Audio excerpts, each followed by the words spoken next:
নমস্কার বন্ধুরা, আবারও দুপুরবেলা আমার রান্নাঘরে চলে এসেছি তোমাদেরকে সঙ্গে নিয়ে। আজকে দেখো টাটকা কলমি শাকের ডগ কিনেছি বাজার থেকে, একটা ছিল কাঁচকলা, আর সেই দিয়ে এই চারা পোনা মাছের ঝোল বানাবো। তো চলো একটু ভিডিও স্কিপ না করে সারাক্ষণ আমার সঙ্গে থাকো। তো মাছটা আমি ভালো করে কেটে ধুয়ে নুন আর হলুদ ভালো করে মাখিয়ে নেব। এই বর্ষাকালে কলমি শাকের রমরমা চারিদিকে, তাই তোমরা একটু দেরি না করে ঝটপট এই চারাপোনার রেসিপি কলমি শাক দিয়ে খেয়ে দেখো, দারুণ লাগবে। বড় মাছ আমাদের শরীরের পক্ষে সত্যিই খুব ক্ষতিকর, তাই এই চারাপোনার তরকারি আজকে দুপুরবেলা ঝটপট খাওয়া হয়ে যাবে। তো মাছটা ভালো করে নুন হলুদ মাখিয়ে নিয়ে আমি এটাকে ভেজে নেব।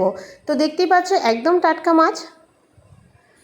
তো মাছটাকে আমি ফার্স্টে ভেজে নিচ্ছি। এই মাছে কলমি শাক দিয়ে আমার তরকারি খেতে খুবই ভালো লাগে, বিশেষ করে বর্ষাকালে বা গরমকালে এই শরীরের পক্ষে এই তরকারি ভীষণই উপকার, যা ডক্টররাও আমাদের খেতে বলেন। তো মাছটা আমি ভালো করে আগে ভেজে নিচ্ছি উল্টে পাল্টে। মাছ কিন্তু খুব কড়া করে ভাজবে না, যে কোনো মাছ অল্প একটু সাধারণভাবে ভাজবে, কারণ মাছ বেশি ভাজলে অতটা তরকারি টেস্ট হয় না। তো মাছগুলো আমার ভাজা হয়ে গেছে, এরপর আস্তে আস্তে এই মাছগুলোকে তুলে নেব। আর এই তরকারির বিশেষত্ব হলো আমি বাটবো কাঁচা জিরে আর লঙ্কা।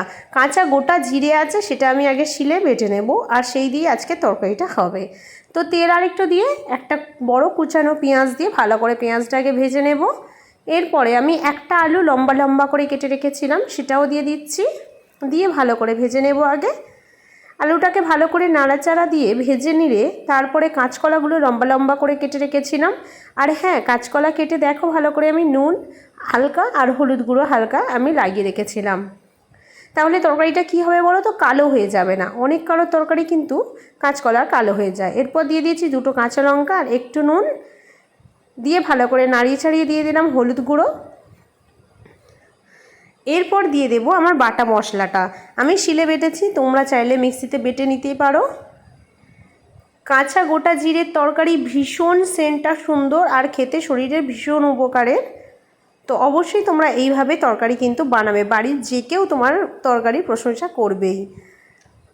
তো খানিকটা জল দিয়ে আমি এটাকে ভালো করে আগে হালকা করে কষে নেব, জলটাকে একটু শুকনো করে নেব। তো ঢাকনা দিয়ে ঢেকে রেখেছিলাম, দেখো তরকারিটা জলটা আরেকটু শুকনো হতে বাকি আছে। একদম শুকনো করে নিয়ে আমি ফাইনালি জল দিয়ে দিচ্ছি। কলাটা এই সাইজের করেছি কারণ তরকারিতে এক দেখতে ভালো লাগবে, দুই খাওয়ার সময় হালকাভাবে কেটে খেতে খুবই ভালো লাগবে। তো কলমি শাকটা দেখো আমি কেটে রেখে ধুয়ে রেখেছিলাম।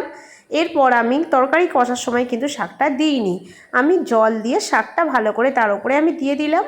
আর বোটাগুলো একটু বড় বড় করে রেখেছিলাম, যাতে খাওয়ার সময় ভীষণই ভালো লাগে চিবিয়ে খেতে। তো দেখো শাকটা একদম পুরো কমে এসেছে। এরপর আমি হালকা করে মাছগুলো দিয়ে দেব। তো পরস্পর আমি মাছগুলো দিয়ে দিচ্ছি, দিয়ে ভালো করে আরেকটু জলে ফুটিয়ে নেব, কারণ ঝোলটার কালার হতে এখনও একটু বাকি আছে।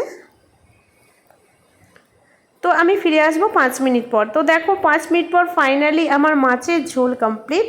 আজকে দুপুরবেলা এই দিয়েই হবে চটপট করে ভাত খাওয়া। তো বন্ধুরা, এই ছিল আমার আজকের রেসিপি কলমি শাক দিয়ে চারা পোনা মাছের ঝোল। তো কেমন লাগলো আমার আজকের এই রেসিপি অবশ্যই তোমরা কমেন্ট বক্সে জানাবে।